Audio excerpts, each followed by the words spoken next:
القصة الحقيقية لمسلسل إفراج، أخطر جريمة كشفها في أقل من أسبوع. مذبحة عزبة الصفيح بيخلص على عياله وأمهم لأنه شك إن في علاقة بين مراته وبين أخوه. اللي عمله مع أمه كان مفاجأة. تبدأ الحكاية سنة 2024 لما اتحركت قوة من الشرطة على بلاغ بوجود حريق كبير في بيت عيلة. طبعا المطافي والإسعاف اتحركوا فورا. بعد ما تمت السيطرة على الحريقة، الشرطة دخلت واكتشفت إن في 2 مصابين بإصابات خطيرة. ست عندها 65 سنة اسمها أميمة، وابنها عبد الرحمن 28 سنة. فورا الإسعاف نقلتهم للمستشفى، وهي بتنقلهم الست الكبيرة ماتت، وعبد الرحمن ابنها دخل العناية المركزة. في مسرح الجريمة ضباط المباحث بدأوا يبصوا على أسباب الجريمة، هل تسريب غاز ولا في شبهة جنائية؟ فبدأوا يفتشوا بيت العيلة اللي كان عبارة عن دورين. الغريب إنهم ملقوش أي سبب واضح للحريق. نزل ضباط المباحث القرية وبقوا يسألوهم، فعرفوا إن الست دي ليها ابن كبير كان أوقات كتير بيروح لها البيت. المباحث استنت لما عبد الرحمن ابنها يفوق، وراح له ضابط المباحث عشان يحقق معاه. احكي لي اللي حصل ليلة الحادثة. عبد الرحمن قال له هو تعبان، أنا كنت نايم في الشقة اللي فوق وأمي نايمة تحت، ولقيت أخويا جه للبيت وبات معانا. الضابط سأله وقال له أخوك فين وليه ما حصلش حاجة فيه؟ رد عبد الرحمن وقال له أخويا جه الفجرية صحاني وقال لي انزل نام مع أمك تحت.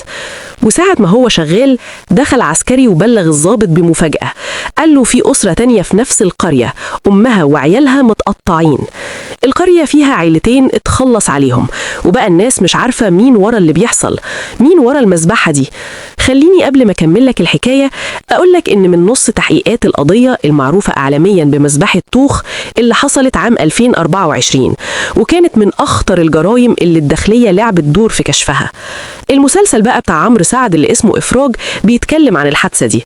المهم كمل لك إن ضابط المباحث راح مسرح الجريمة التانية، لقى أم بسيطة جدا اسمها نعمة وأولادها محمد وأميمة، وهم كانوا عيان صغيرة ولسه في المدرسة.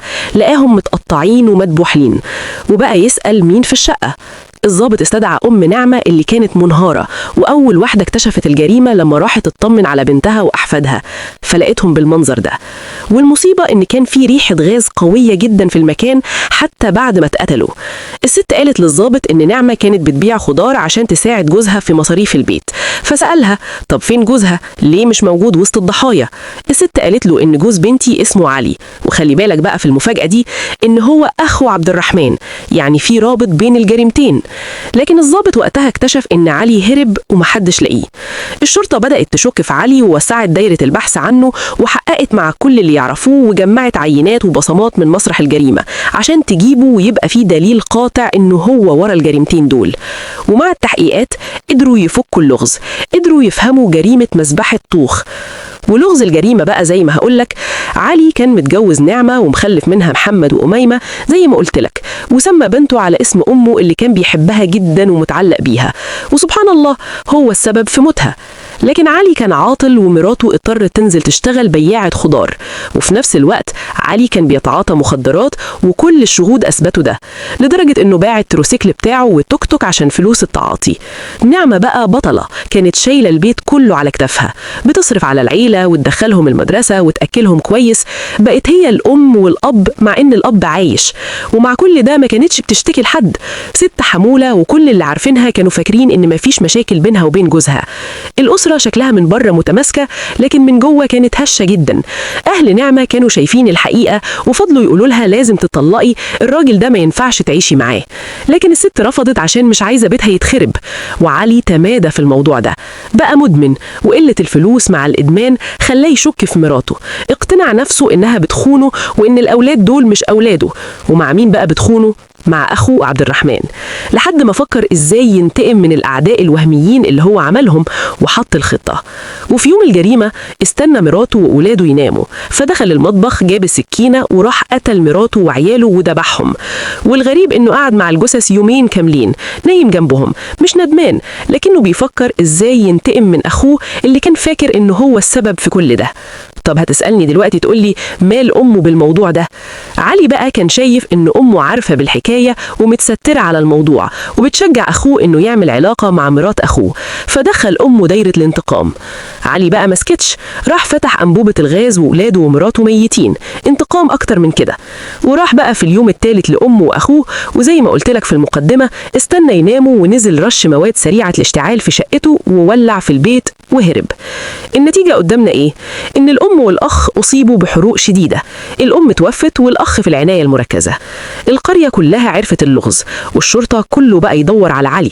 أهل مراته حالفين ينتقموا منه، والشرطة بتدور عليه في كل مكان.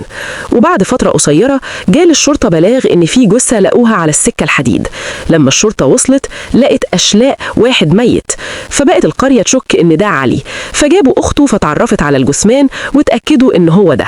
فبقى واضح للشرطة إن علي انتحر قدام القطر. بقت حادثة صعبة جدا، أسرة كاملة دفعت ثمن إدمان الأب. إدمان خلاه يعيش في أوهام ويظلم ست مكافحة كانت بتحاول تحافظ على بيتها. الله يرحم الضحايا الأبرياء، وياريت كلنا ندعي لهم بالرحمة في التعليقات.